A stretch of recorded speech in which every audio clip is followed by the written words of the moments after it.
Welcome to Living Chassidus. Together, let's live the Chassidus we learn. Okay, welcome everybody. Here we are yet again, Living Chassidus Life Skill Series. We have the great zchus of having part 2 with Judy Ribner. So if you haven't yet heard part 1, you can find it on our YouTube channel or any of our podcast platform. Just look up Living Chassidus. And if you would also like to follow us on Instagram and hear about all of our upcoming events, you can join on Instagram, look for Living Chassidus, or Facebook, or email us at info@livingchassidus.org. Awesome. Judy is here, and we are so excited to start. Hi, thanks so much, Michal, for having me back. I'm really humbled to be back. And I think I'm starting to recognize some people's names. So hi to each of you, and thanks for coming back. And this discussion, for those of you who know, I'm deeply privileged. I work as a home birth midwife, and I never anticipated that I would ever be a midwife, yet alone be finishing a doctorate in midwifery. And I never even knew about home birth, actually, with my first child. So I've come a long journey, and I'm now a more informed consumer. I like to call myself that. And I'm very humbled to be here. And the reason for that is it's an extraordinary responsibility to discuss GBS, which is a topic for today, Group B Strep Positive. And the reason for that is to treat or not to treat can both have real implications, short-term and long-term. So I feel committed to the midwifery model of care, which is to share and impart accurate, current, and information to women so that they can make an informed decision regarding their own care and what works for them. And for each mother, her choice needs to be aligned with her attitudes toward intervention, her attitudes toward the natural process, and it's not a one-size-fits-all answer. So in advance of this speech, I went through a number of guidelines from different industrialized countries so that I can share with you the global perspective on how GBS is being dealt with in other parts of the world. But before we even introduce GBS, Group B Strep, let's just take one step back. The microbiome is a sacred part of the human body. The microbiome is the trillions of bacteria that live in you and live in me and will live in your baby. And those bacteria are not just accidental, and they're not just unimportant. They are the foundation of the baby's immune system. A lot of the immune tissue and immune power to the human body is in the gut, is in the good bacteria in the gut. So to protect these good bacteria and to preserve them and to have a robust, diverse microbiome is a gift of health to a baby, to give a baby a good microbiome. And it doesn't only affect immune system function, it also affects hormone production. For example, a woman who has a disrupted microbiome, her body cannot excrete and eliminate estrogen the way a person whose microbiome is healthy. So such a woman will show signs potentially of excess estrogen, right? When you see a girl in America who's developing puberty and has breast development and other signs of puberty at a very young age, it's multifactorial, but it can be just a microbiome disruption that she doesn't have good bacteria in her gut to deal with excess estrogen. So the microbiome affects immune function, hormone metabolism, social function, cognitive function. So your baby's microbiome, the billions of bacteria that will grow in your baby's body from the time it's born and onward, is really going to shape that baby's future in a number of ways. So there's a big debate. When your baby is in your stomach, a fetus, does it have any bacteria in its gut? And there's some literature that says, yeah, the placenta gives a little bit of bacteria to the baby's gut. But the overall consensus is that the baby's gut is sterile. It has no bacteria whatsoever before it's born. So it's like a blank slate. And then during birth, the baby is exposed to healthy bacteria in the mother's vaginal canal, right? Assuming a vaginal birth. The baby is exposed to healthy bacteria. It swallows that bacteria, and those become the seeds for this baby's microbiome. That becomes the imprint for this human being's billions of bacteria that will grow and proliferate and colonize from the seeds that it's exposed to during the birth process. So even before discussing GBS positive and antibiotic use, let's just take a peek, like what could you do to improve your vaginal microbiome in advance of the birth? Good nutrition supports a good vaginal microbiome.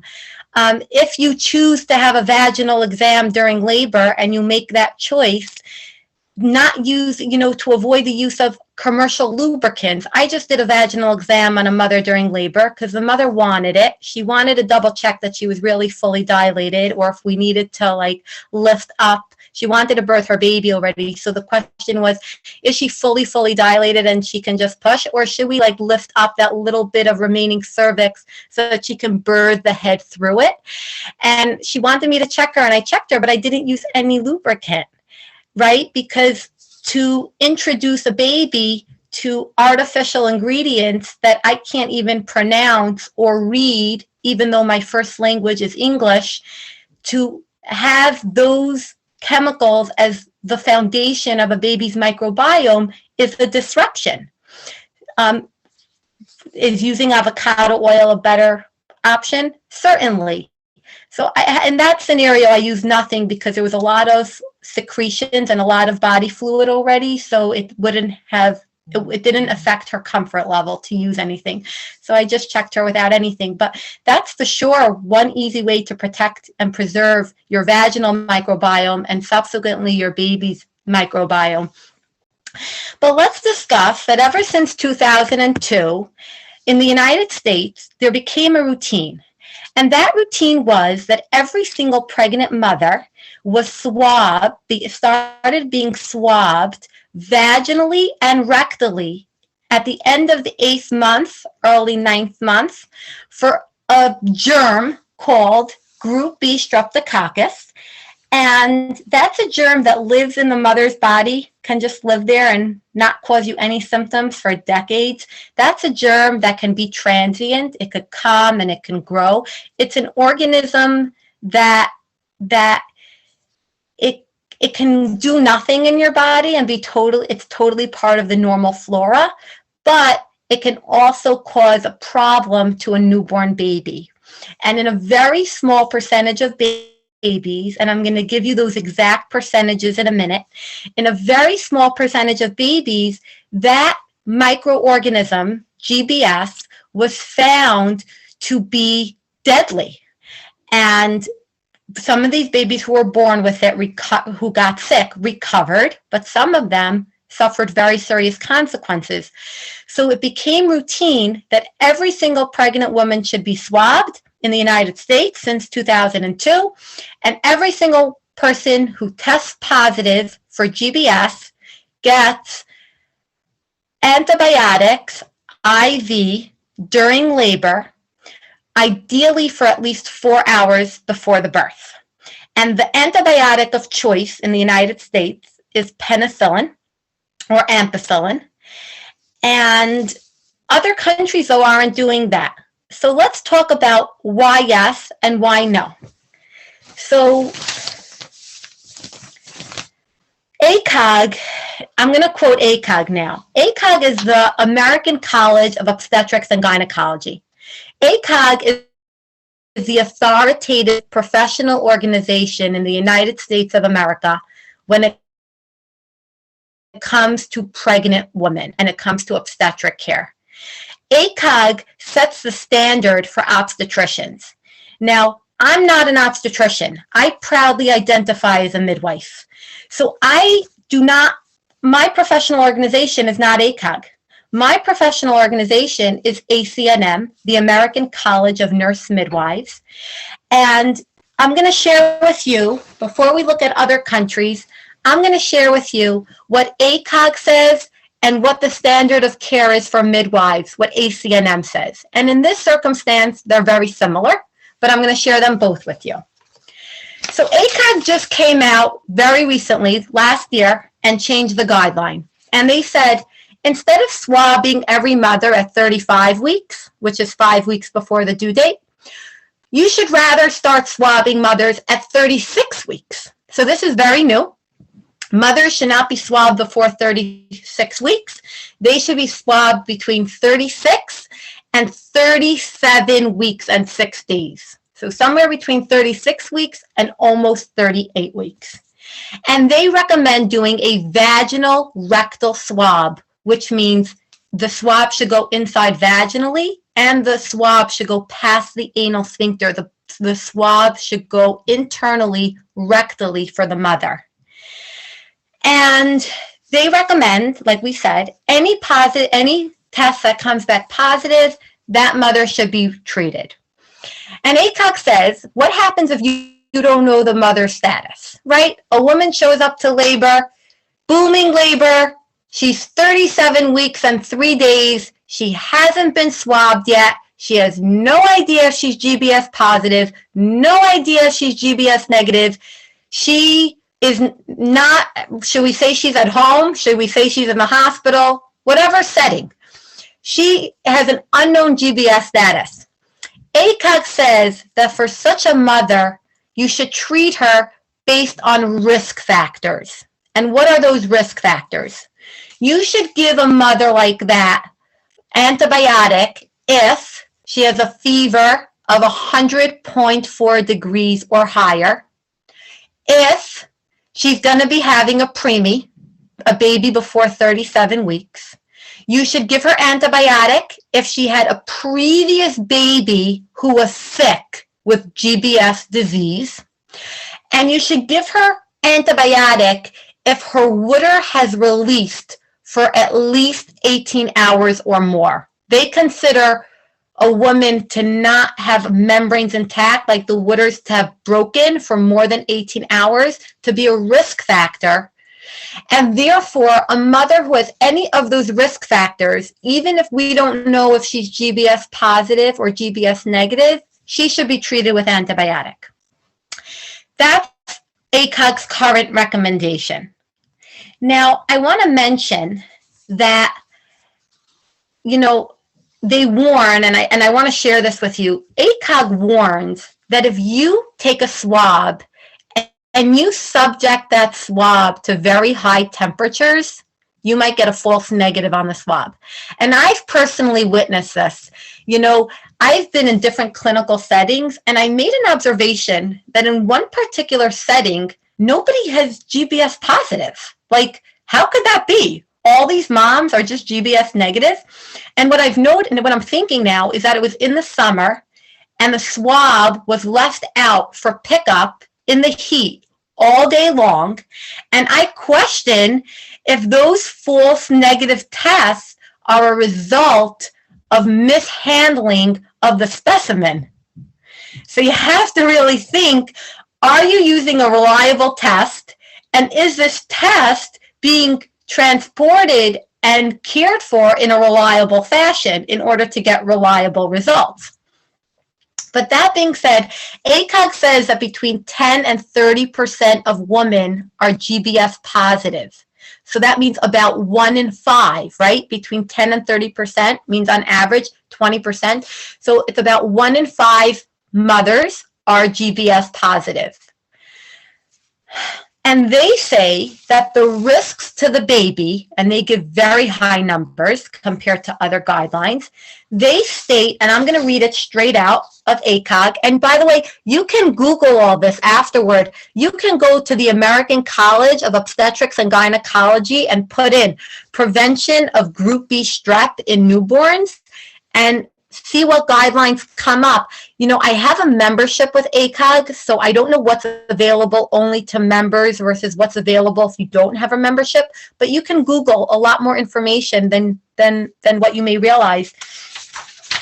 And I want to read to you what ACOG says, straight from the newest guideline that came out in 2020.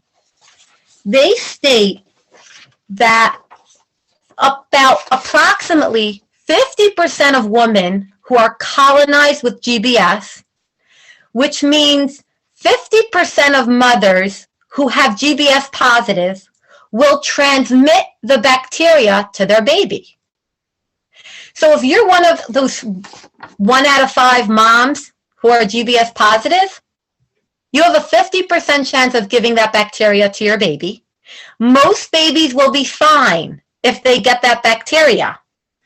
But in the absence of intrapartum antibiotic, which means giving a mother antibiotic during labor, without treating this mother, 1 to 2% of those newborns will develop GBS, early onset disease. So they're saying that between 1 to 2 out of 100 babies of a GBS positive mother will develop symptoms from this GBS bacteria. And if the baby is a preemie, that baby has a disproportionately higher likelihood of a bad outcome from GBS disease. A term baby, a baby who's born after 37 weeks, even if it's exposed to GBS, has a much, and even if it develops GBS disease, it has a much lower chance of having a really bad outcome compared to a preemie baby. Also straight out in the guideline, ACOG guideline, again, mainstream medical American current recommendation. I'm going to read it straight out. 2 hours, so they recommend 4 hours of treatment, 4 hours worth of antibiotic.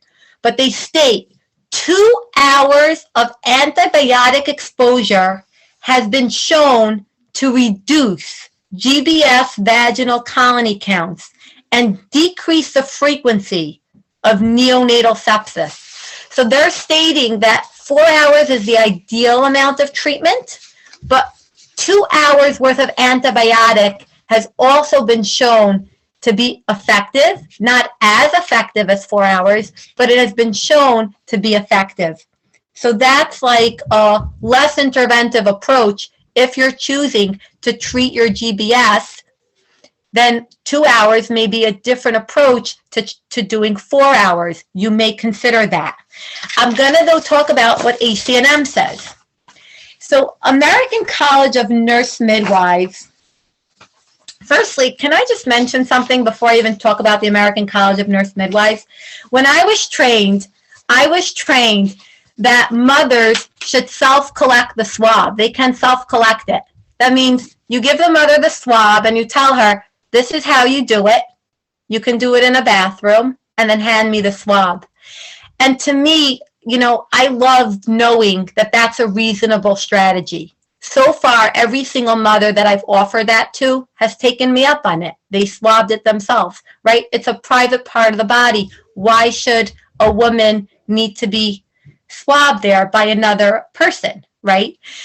And when I read the Australian guidelines in advance of the speech, I was so, it was so refreshing to see that straight out in their guidelines, their mainstream medical guidelines recommend that women should self-collect the swab. And to me, that's centering control back to mothers. That's helping mothers participate in their care. That's protecting the privacy of mothers. That's communicating a subliminal message that you are an expert on your own body. Healthcare providers don't have privileged information about you. You live in your own body. You know your own anatomy. That's an empowering message. So I want to share that I'm proud to say that they taught that to me when I became a midwife, but what makes me even happier is to see that in a mainstream medical guideline in the Australian guidelines. And the Australian guidelines even say that you don't have to give overly lengthy instructions to the mother to collect it. Even with giving basic instructions, her collecting the swab herself yields a result that is just as accurate as when a healthcare provider swabs the mother. So that's really good. So let's read from the American College of Nurse Midwives what they say about GBS positive. And this too you can Google. This I'm almost 100% certain is available without membership. And you can Google American College of Nurse Midwives position statement on the prevention of GBS disease in newborns.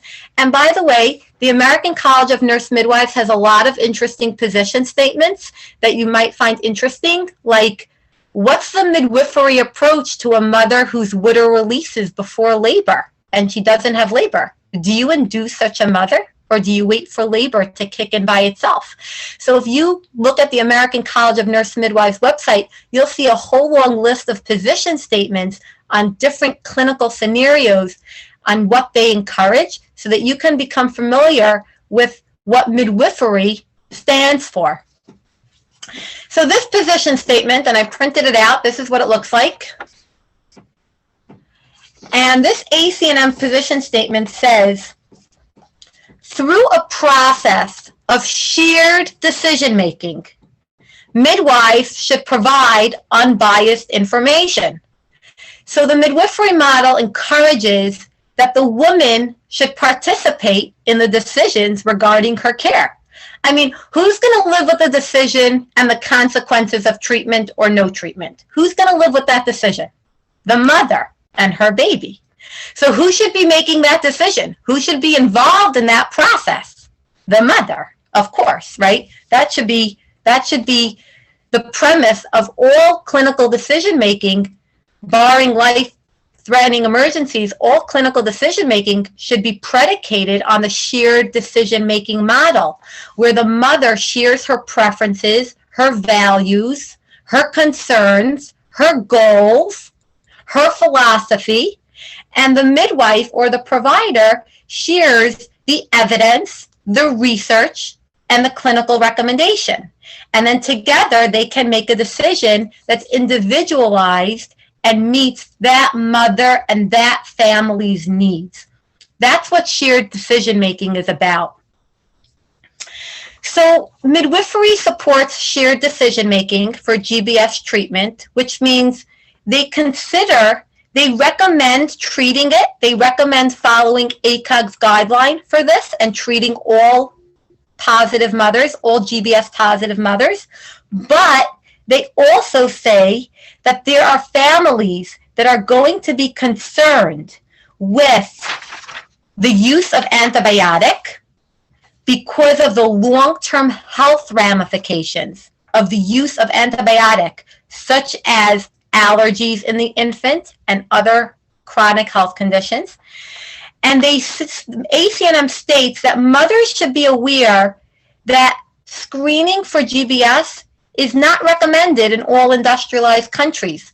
So ACNM supports that mothers should know that if you lived in a different industrialized country, you would not necessarily be screened for GBS, depending on the country. Let me read to you the risks that ACNM says.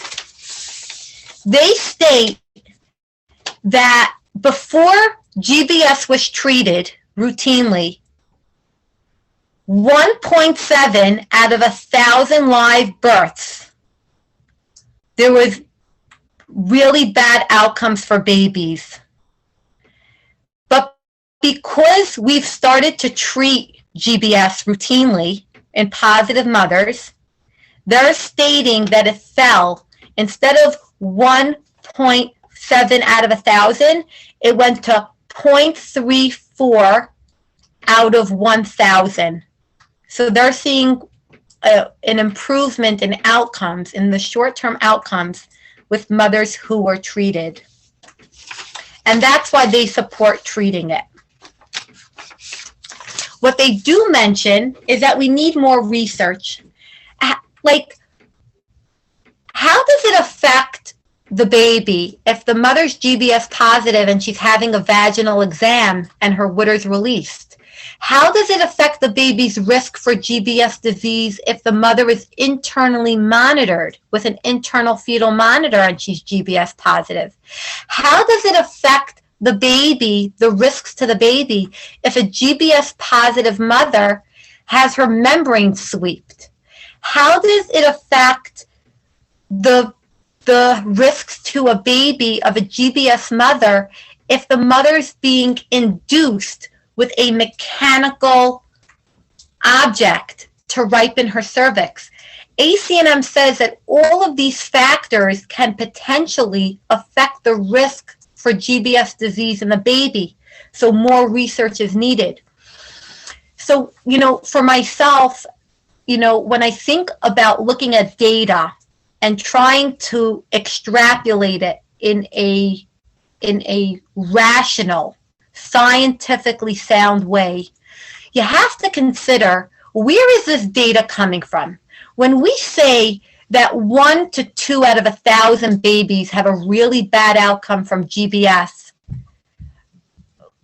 if their mother was GBS positive and untreated, in what setting is that? Was that a setting where the mother had a number of vaginal exams during labor after her waters ruptured? Is that a setting where the mother had an internal fetal monitor? Is that a setting where the mother was induced with a Foley balloon? So we have to consider, what are the other clinical variables that could potentially be affecting the rate of transmission of GBS positive from mother to baby, right?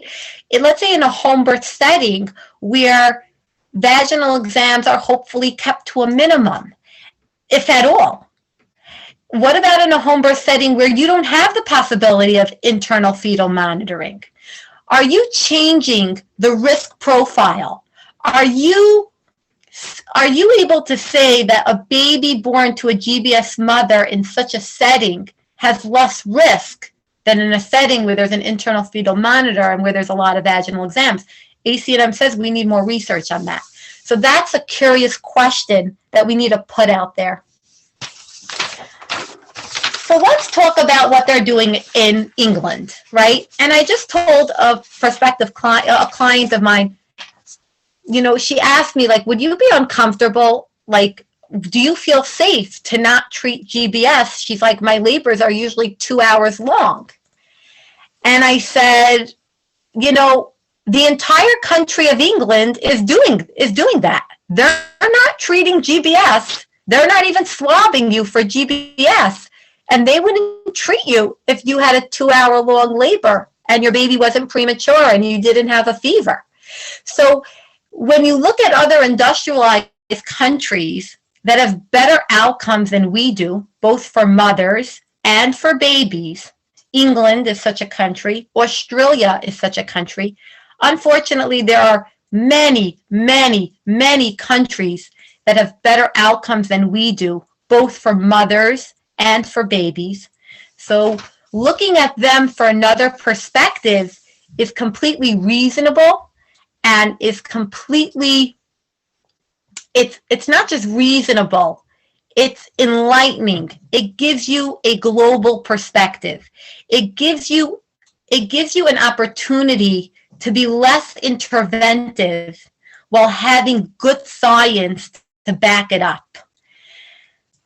So let's go through the National Institute of Healthcare and Excellence, which is the national health organization for England. And let me read to you what they state. They do not routinely swab mothers for GBS. They don't test you for it. They do, I'm going to read it to you straight from here. They do not currently recommend, the National Screening Committee do not currently recommend routine screening for GBS at any stage during pregnancy, which means if you are pregnant in England you would not be swabbed for GBS. They would not know if you are GBS positive or GBS negative. They do recommend treating women based on risk factors. And those risk factors are a fever, release of water, like your water breaks, the release of the membranes for at least 18 hours, a mother who's carrying who's giving birth to a premature baby or a very low birth weight baby, like a baby that is very, very small, even though it's term, that baby is at risk for a bad outcome. So such a mother would be treated. But they discuss that they've developed a product that can get you instant results on your GBS status. So let's say a mother shows up in labor and she has the fever, or she has been ruptured membranes for over 18 hours. And in England, they would give you antibiotic for that, right? Because she has a risk factor and they don't know her GBS status. They don't routinely test for it. They've developed a rapid test so that you can get your GBS status in 50 minutes, 50. This way, you can have information that can help you not give antibiotics unnecessarily, so that it could potentially reduce the unnecessary use of antibiotics. So even if you have released waters for 20 hours, if you're GBS negative, they won't give you that antibiotic. The current swabs that we use are not rapid swabs. They take between 1 and 2 days for the culture to grow the GBS. So doing such a swab during labor wouldn't be useful. But they've developed something called Expert with a capital X. It's called Expert GBS. That's their rapid testing that can be used to further reduce the number of mothers who have unnecessary antibiotics during labor. Australia is also a country with better maternal and better neonatal outcomes than we have in the United States.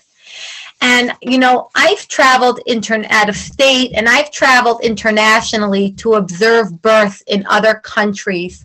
I've never gone to Australia yet. I would love to go. I've never gone yet. So I want to preface this by saying, I don't know if there are things that they're doing during labor that are different than we do during labor that is yielding Australian results to have different data than we have. So I want to share with you how they describe the risks to GBS, and I want to share with you how they recommend swabbing for GBS and when they recommend swabbing. So we already discussed that in Australia, the mainstream medical guidelines encourage self-collection. That means the mother should swab herself. And they say that if you do a vaginal rectal swab, then 84% of GBS positive mothers will come up positive on the test. So a vaginal rectal swab is pretty sensitive for detecting GBS positive. If you do vaginal swab only, 58% of GBS positive mothers will be detected. If you do it rectally only, then 71% of mothers. But they're recommending that if mothers don't want to do the vaginal rectal swab, they state that it's reasonable to do something called a vaginal perianal swab, which means just to swab around the anus and not actually enter, not actually swab the rectum. And that's a more comfortable approach for mothers. And they consider it that it's okay to do it that way, that's a reasonable strategy. They recommend swabbing a little earlier than we do. They're still recommending 35 to 37 weeks. We said that in the United States, they just changed that to 36 to 37 and 7 days. So we do it a little later. And they say that the risks for a baby to have a very bad outcome from GBS is anywhere from 0.2 out of 1,000, which means 1 out of 5,000 live births, That's a very much lower risk than they're quoting in the United States. 1 out of 5,000 to 1.7 out of 1,000. 1.7 out of 1,000 is more similar to what American guidelines, ACNM, is quoting. So I don't know why they have such a wide risk range. Like 1 out of 5,000 to 1.7 out of 1,000 is a hugely different risk. I don't know what's contributing to that variability. And they say that either the American approach or the English approach is reasonable, which means to swab all mothers and treat all positive mothers like they do in the United States. They say that that's a reasonable approach, but they also say that following English guidelines and treating mothers strictly based on risk factors, like we described, a premature baby, a mother who's had a previous baby who was sick with GBS disease, a mother who has a fever during labor of 100.4 or higher, a mother whose water has released for 18 hours or more, these risks, or a mother with a very low birth weight baby. These risk factors, to treat only based on risk factors, and all other mothers shouldn't get treated, like someone whose water releases quickly and her baby is term and her baby's a healthy size, they consider it very reasonable to not treat such a mother and not use antibiotic. So the decision to use antibiotic or not use antibiotic, I think, really comes down to the philosophy that you have toward intervention. Some people that I've worked with are much more cautious about the risks of intervention than they are with the risks inherent in nature. Other people are more concerned about the risks inherent in nature and are less concerned about the risks with intervention. So they would prefer to expose their baby to antibiotic as compared to taking a slightly higher risk with having GBS disease. It's not a right or wrong answer. It's a philosophy. It's what is your attitude toward intervention. Both strategies, risk-based treatment versus universal treatment, both are substantiated by high-quality evidence, and it's really a matter of what you feel is right deep inside of you. I can think of a few people who are adults who have never had antibiotic in their lives. It's not very common that you meet an American-born adult who never once had antibiotic, right? Think about what the CDC says, that up to 50% of antibiotic in hospitals is inappropriate and unnecessary. So if that's even in hospitals, imagine what you're also going to see in private practice, where there's no oversight and people can just write prescriptions, right, for antibiotic left and right, and we wouldn't even have data on that. So there's a lot of overuse of antibiotics in the United States. There's a lot of autoimmune conditions in the United States, particularly amongst women. There's a lot of microbiome disruption in our population that's manifested socially, that's manifested cognitively. A microbiome disruption affects how you digest your food, how you can absorb nutrients and minerals from the food you eat. So the microbiome, as we've discussed, is the intelligence of the human body. It's a sacred part of the human body. And the overuse of antibiotic is a callous attitude toward the importance and the role of the microbiome in our body. You should know that the appendix is actually the reservoir for the microbiome. The appendix is like the blueprint for the microbiome. It's not an unnecessary accessory part of the intestinal tract. And you know, I know some people have never been on antibiotic in their entire lives. And when I think about them, they have unique backgrounds. Even though they were born in the United States, one mother I'm thinking of, she's a Christian Scientist. So she's from a religion where her mother home birthed. She's a client of mine. Her mother home birthed. Her mother-in-law home birthed. They're from a religion where there's a very cautious attitude toward Western medicine. So they only turn to Western medicine when it's really, truly indicated. She's someone that I can think of who has never been on antibiotic. I'm thinking of another client of mine who's never been on antibiotic in her entire life. She's an acupuncturist. She was born at home. Her father is a chiropractor. So she's also coming from a very informed, a health-informed family, like the typical American lifestyle and choice of providers leads people to having many doses of antibiotic over the course of their lifetime. So, oh wow, someone's sending me a really good message that I want to mention, that the and this is a very valid point, antibiotic use during labor can result in, of course, a yeast infection. Any antibiotic can result in a yeast infection, and that's because when you wipe out good bacteria, it's the good bacteria that prevents yeast from overgrowing. We always have candida yeast in our body. It's healthy in small amounts. When you disrupt the balance of good and bad, suddenly you could have an overgrowth, which is what we call a yeast infection, and that can be on the nipple. You could have a yeast infection on the nipple. It could be vaginal. It can be thrush in the baby's mouth, those yeast infections in the mouth. Whoever sent me that message, that's totally, thank you for bringing up that point. That's definitely an immediate impact that antibiotic use can have and does have in a certain percentage of people. You know, it's not only the long-term health outcomes that are affected by antibiotic use, and I really appreciate that you sent me that message so that I can share that. But what I want to say is we are raised culturally that antibiotic is it's just antibiotic. It's like everyone around us has antibiotic, just another course of antibiotic, but it's not the right attitude to have. Antibiotics should be viewed with the appropriate caution and used when the benefits outweigh the risks.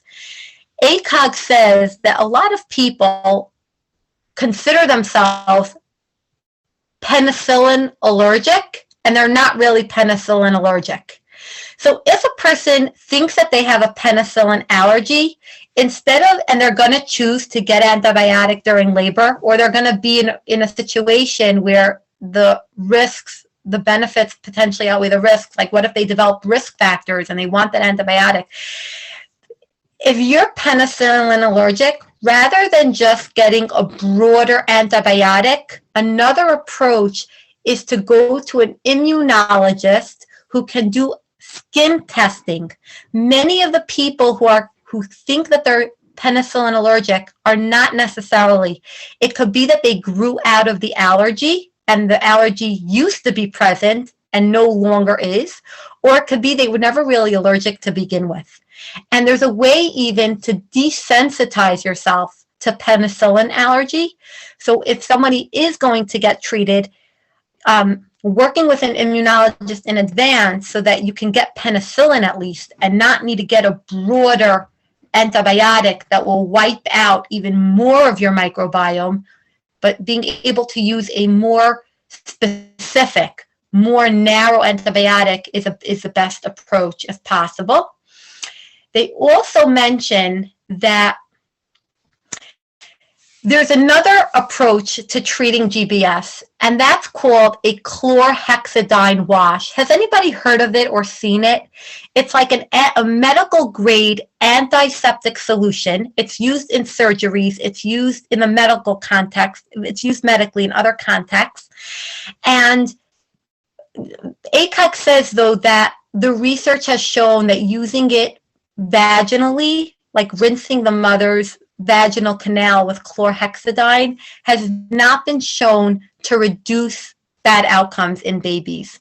But when I did a review of the literature, and I went straight to PubMed, and you can do this review of the research yourselves as well.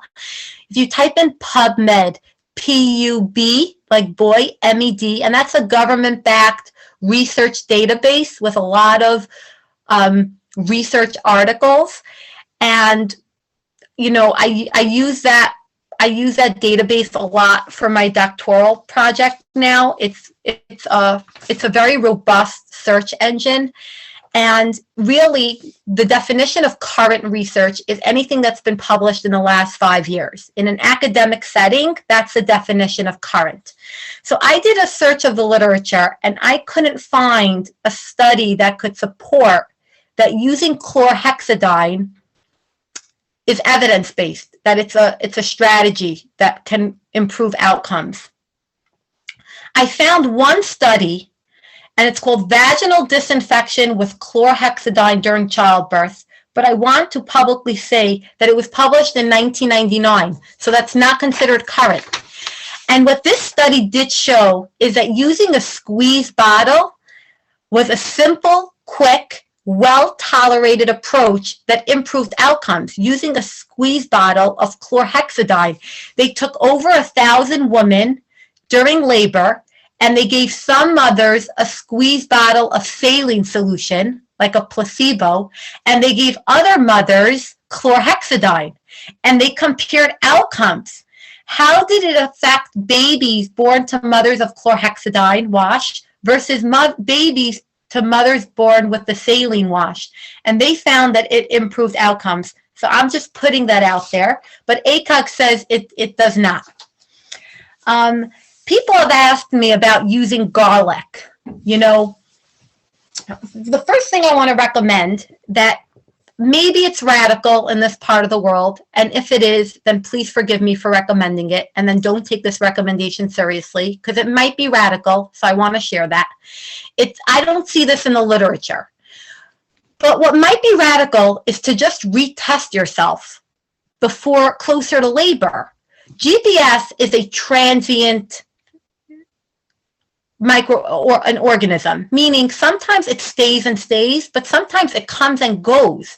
And the reason that they've changed American guidelines to swab mothers later in pregnancy, right? We said that last year, ACOG said instead of swabbing at 35 weeks, wait till 36. The rationale for that, one of the rationales, is that the closer you swab a mother to her labor, the more predictive it is of what her status is going to be like during labor.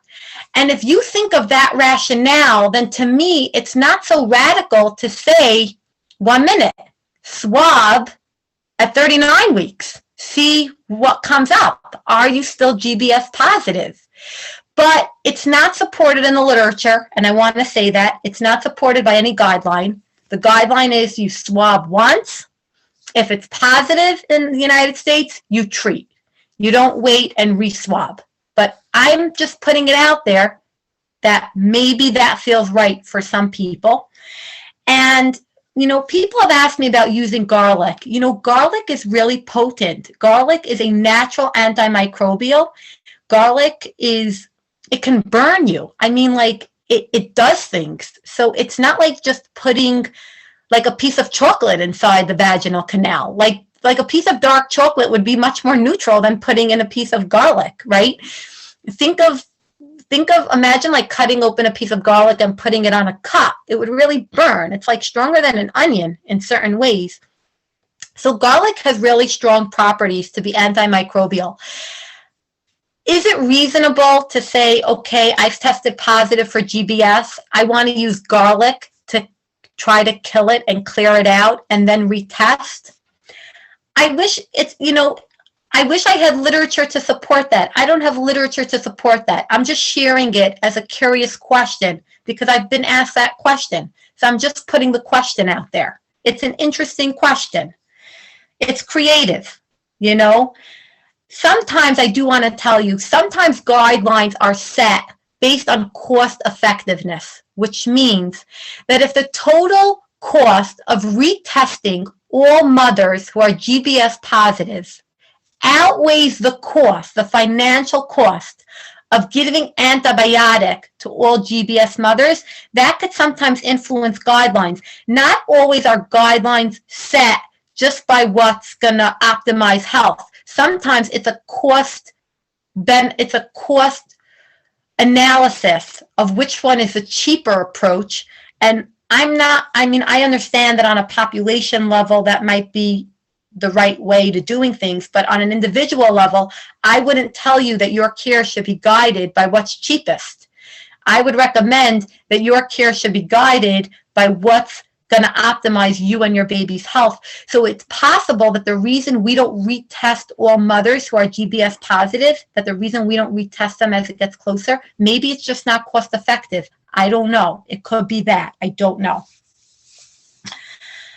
Let me just look over my notes quickly before I take some of the other comments that were sent in.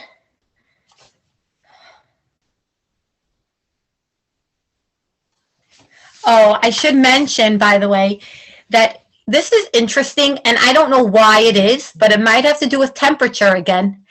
ACOG says that geographic locations have different rates of GBS positive mothers.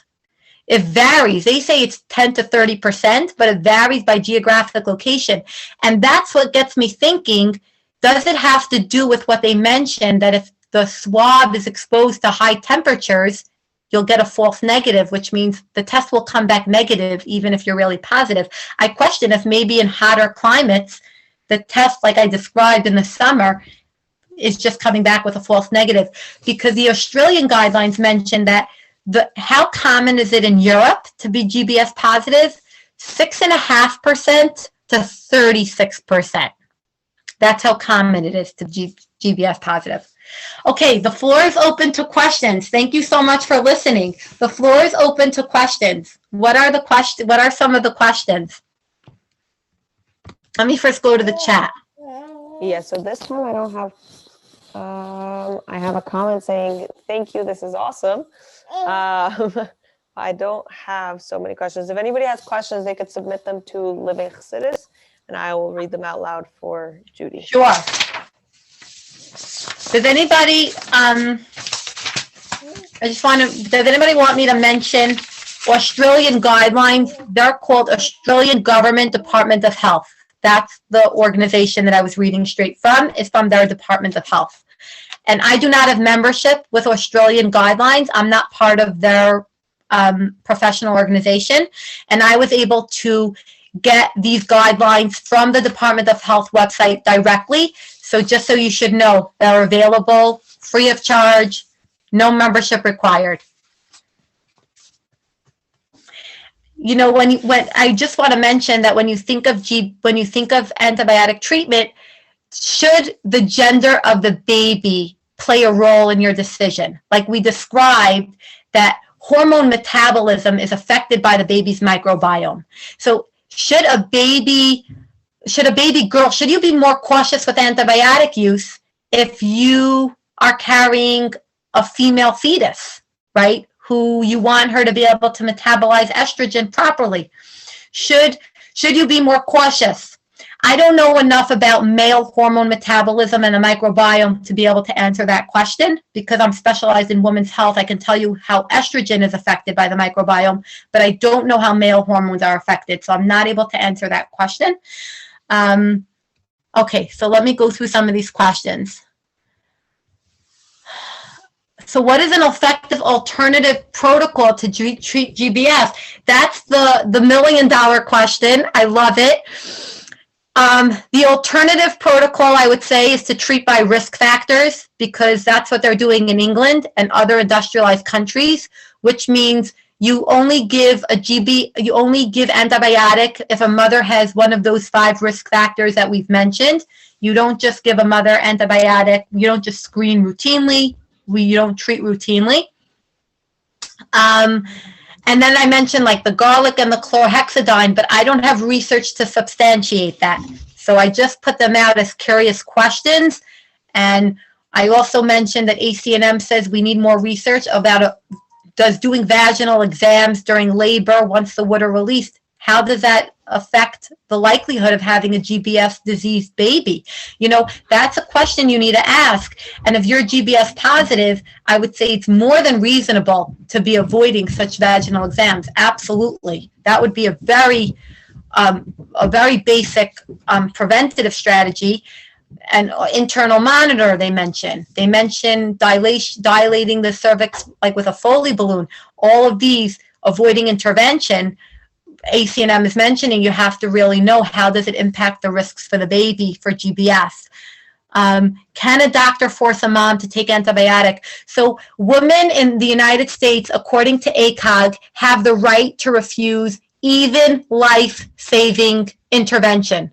So even if it is truly life-saving for a person to have a particular surgery, a person to have a particular, whatever the intervention is, ACOG states unequivocally that women in the United States have the right to refuse even life-saving intervention. Nobody has the right to coerce you into any intervention. So that is your legal right in the USA. That being said, different institutions have different policies and protocols.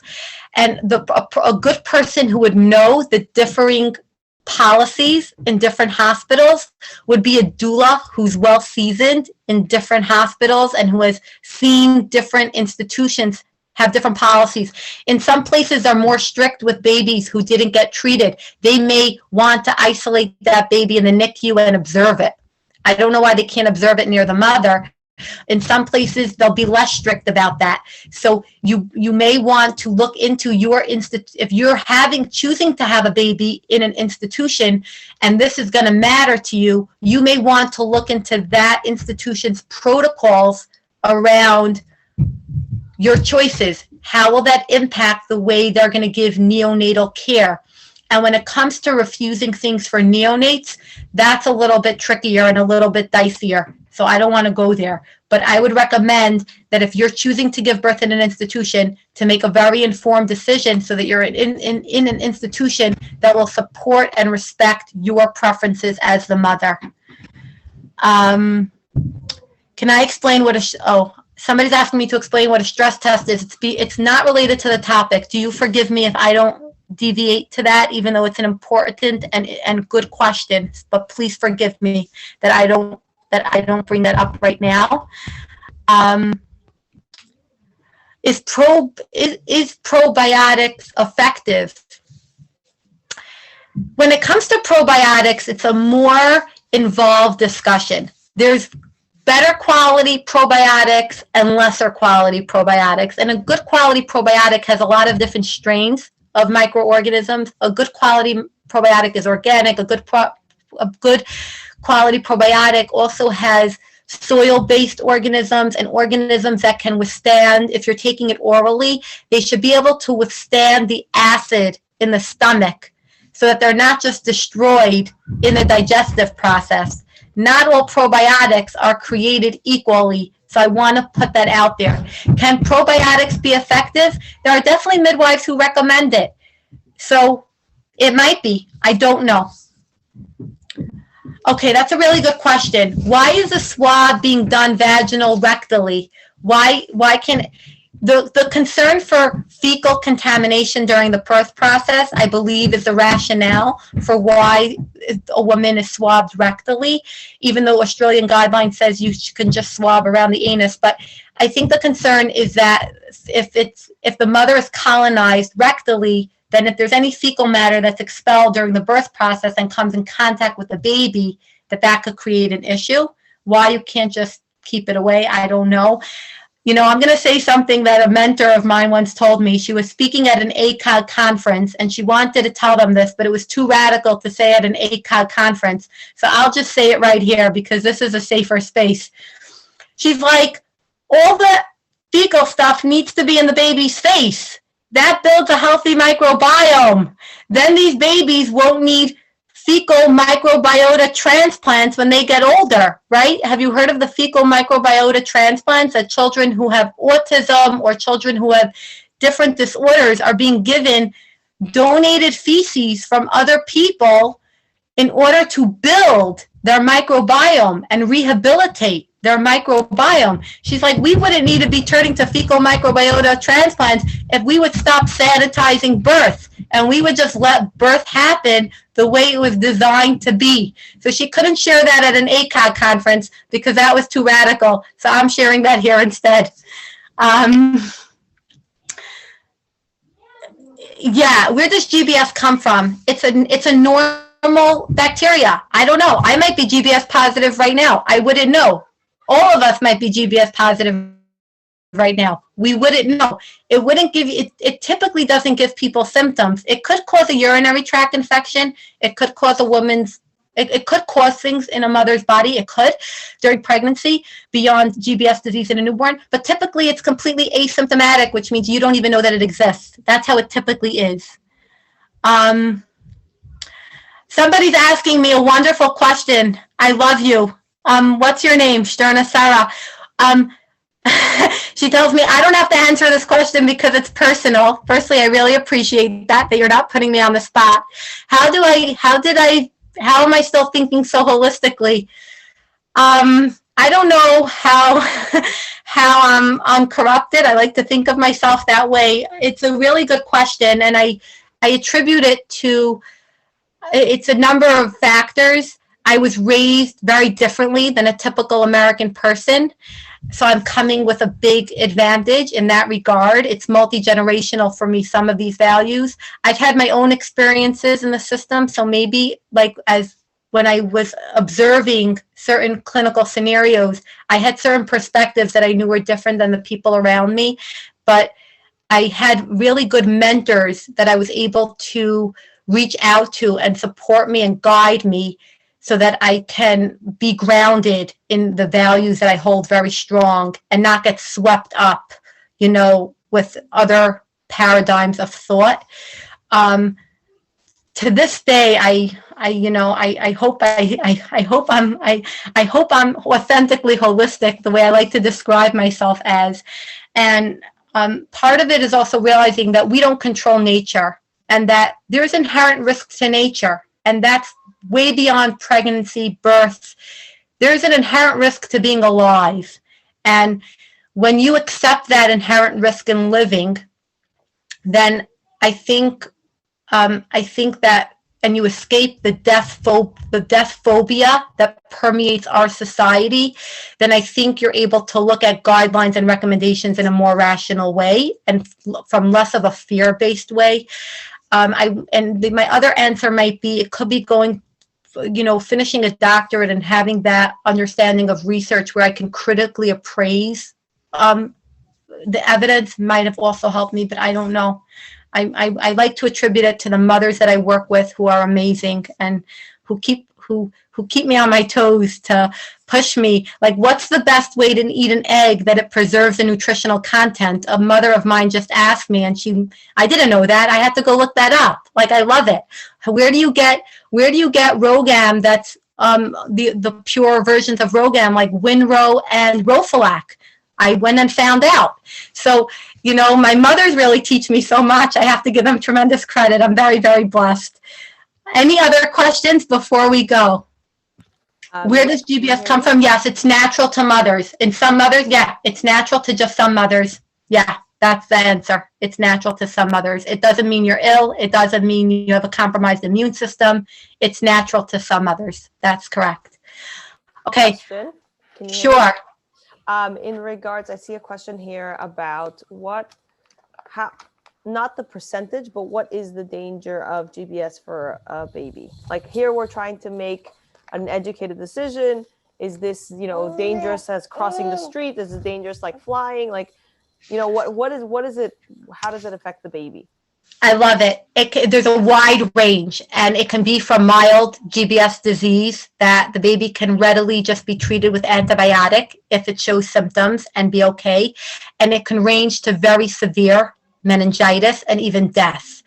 And the risks that I shared, let's say 1.7 out of 1,000 live births, they're stating, I'm going to read, let's say, straight out from Australian guidelines. They're stating that that's infection rate. That's not death rate. That's just infection rate. And a premature baby is disproportionately more likely to have a bad outcome from GBS infection compared to a term baby who gets a GBS infection. A term baby who gets a GBS infection and is treated with the appropriate antibiotic has a much, much better likelihood. And the data I read, I believe it was an ACOG, a term baby who has GBS infection, not just was exposed to GBS positive mother, gets GBS organism, gets infected from GBS, they give it's only between 2 and 3% of a death rate, not only, but a preemie baby, it goes to over 18%. So a preemie baby is really, and that's why one of the risk factors that England will treat a mother with, even if they don't know her status, because they don't know people's statuses, is a mother carrying a preemie baby, because a preemie baby is at an increased risk. Now, of course, if they could do the rapid test on such a mother, that would be amazing, because then if it came back negative, you wouldn't have to treat her. But yeah, so GBS can be more mild. That just a simple course of antibiotic treats the baby, but it could potentially be much more serious. So it's a range. And how do interventions during labor affect GBS disease is a very important field of research. Is doing a bunch of vaginal exams like we described when the water released, is doing internal monitoring. Do these interventions increase the risks to the baby, that if the mother's GBS positive and the baby gets the germ, that will it make it more likely that the baby gets diseased or gets a severe form of the disease? That's a very big question.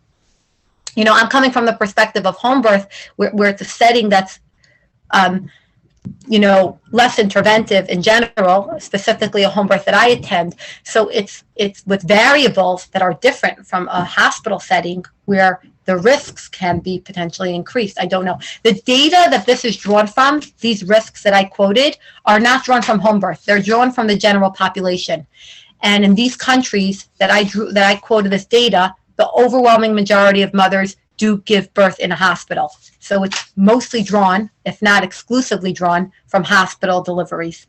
That 1.7 out of 1,000 births risk, and that Australia, you know, quotes. But in a home birth, I don't know how you can retranslate that if that risk goes down lower. I don't know. Where can you get the natural ROGAM for after birth? That's a good question. So this can change. This information can change because it's subject to pharmacy, like what they stock. And I don't know how insurance and which insurance pays for it. I just had a client who couldn't even get ROGAM, regular ROGAM, covered by her insurance, which is crazy. But Rofalac and Winrow are both from mainstream. We're deviating again, but this is from mainstream medical resource, up to date. And Rofalac and Winrow are pure versions of ROGAM. Precious Arrows carries Rofalac, from what I understand, and there's another pharmacy, I think it's called King's Pharmacy, that carries Winrow. Okay. Will you be talking about sonograms tonight? I think our time has elapsed. So we're not going to talk about sonograms tonight. Oh, Michal, I don't know what to do. There's so many wonderful topics about pregnancy, and I love pregnant women. So I could talk about birth and pregnancy for 2 weeks straight. But I think I'm going to let everybody go. And it's been a real honor and a real privilege, and I'm very grateful to you, Michal, for this opportunity. And I'm really hoping that I was able to support informed decision-making, and that I'm hoping that I was able to give people resources so that they can read. Sometimes it's hard to process information when somebody's just saying it, but I'm hoping that I gave you search terms that you can go directly to Australian guidelines, English guidelines, American guidelines, midwifery American guidelines, medical American guidelines, so that you can integrate all that information and make a decision in support with your provider that suits the clinical situation and your preferences in the ideal way, so you can strike that balance for you and your baby. And remember, nobody has instincts to protect that baby more than you do. So do not outsource your thinking. Be proactive in the decision making, and listen, make decisions with your intuition, with your signal for self-preservation, your instinct, which is a very powerful force. I'm hoping that it's uncorrupted.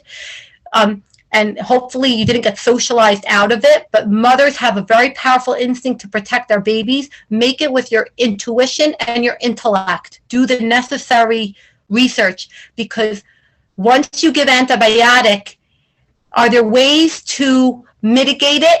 Or can you use bentonite clay? Can you use bentonite clay with probiotic to try to rebuild the baby's microbiome? At the end of the day, even one course of antibiotic permanently alters the human microbiome. So it's a real decision that you have to make and be comfortable with. That's my message. I love you all. You're really encouraging. I love these messages I'm getting, and I'm so grateful to them. I'm really encouraged by that. Thank you so much for sending me that, Sarah. I really appreciate that. I really do. Okay. Thank you, Judy. My best to all of you.